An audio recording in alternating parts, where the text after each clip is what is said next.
Construisons un calendrier perpétuel. D'abord, prenons une plaque de bois, de contreplaqué ou de carton très épais, ça fera largement l'affaire aussi, selon votre budget. J'ai ensuite peint la plaque en entier de noir, mais je vais séparer la plaque en deux parties à peu près égales, avec une partie noire et une partie de papier décoratif, soit du papier cartonné que je vais faire coller aux élèves, soit du papier type Venilia, autocollant. On peut évidemment faire la deuxième partie d'une deuxième couleur de peinture. C'est à vous de voir ce que vous voulez faire en décor et comme couleur. Dans cette vidéo, il y a énormément de produits que j'ai achetés chez Action. Le papier décor m'est revenu à 2 € à peu près le paquet. Les petits autocollants lettres, 70 centimes. Les petits autocollants Venilia, 70 centimes le rouleau. Le papier à gratter avec soit de l'argenté, soit du rose argenté, soit de l'arc-en-ciel dessous. C'était 2 € les 40 feuilles. Ce qui laisse largement de quoi faire avec une classe. Une fois que j'ai créé les deux parties, on colle avec les cartes à gratter, on colle un joli message. Ici, étant donné que je leur fais faire ça pour le jour de l'an, ou en tout cas durant le mois de janvier, j'ai décidé de leur faire coller bonne année, heureuse année, belle année. À vous de voir quel message vous avez envie de faire coller.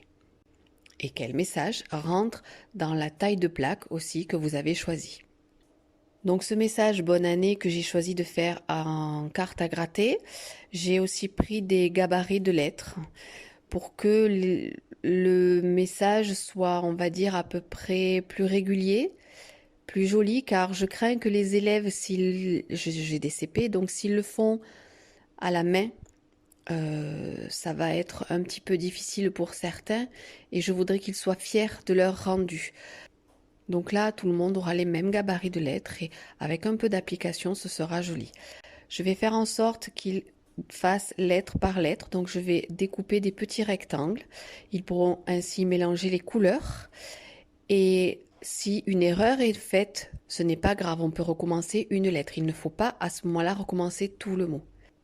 Une fois que le message est écrit avec les cartes à gratter, on colle chaque lettre sur le papier décor. Comme ça, le côté noir sera utilisé pour le calendrier.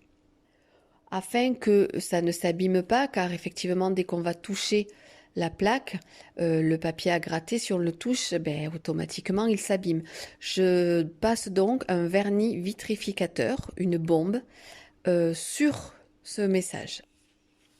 Une fois que tout ceci est fait, il n'y a plus qu'à créer les étiquettes. Étiquette des jours, recto verso, étiquette des chiffres, dizaines, unités, et étiquette des mois, recto verso aussi. Chaque chose est recto verso.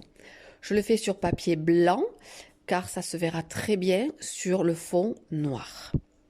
J'adapte les étiquettes à la mesure de la plaque que j'ai choisi, je fais mon calcul, je sépare en 3 morceaux.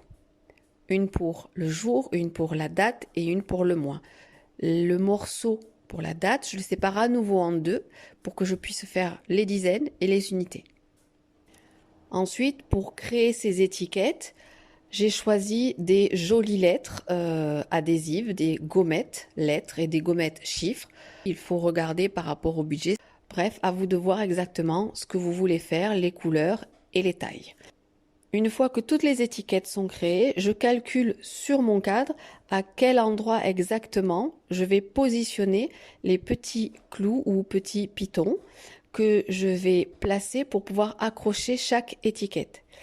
Pour ça, je me crée ensuite un gabarit, comme ça je n'ai plus qu'à positionner le gabarit sur la plaque et à clouer, à planter un petit clou pour marquer sur chaque plaque assez rapidement, juste en plaçant le gabarit, faire les 4 emplacements avec un petit clou et je n'aurai plus qu'un petit piton à visser ou un petit piton à clouer. Sachant que là, je fais vraiment quelque chose d'un peu évolué parce que j'ai de l'aide qui me permet de le faire. Si je n'avais pas cette aide-là, j'aurais choisi un ruban que j'aurais accroché sur l'arrière et j'aurais mis, comme je vous le montre à la vidéo, des épingles pour accrocher chaque étiquette. ce qui est évidemment plus rapide, plus facile, qui demande moins de calcul. Après, il faut que ça tienne, il ne faut pas que ce soit trop lourd pour que l'épingle tienne toutes les étiquettes. Une fois ce calendrier perpétuel créé, selon son poids, sa taille, on peut le mettre aimanté sur l'arrière pour l'accrocher au frigo. On peut le mettre sur un petit chevalet. On peut aussi mettre un petit accroche-cadre à l'arrière pour qu'il soit accroché à un mur.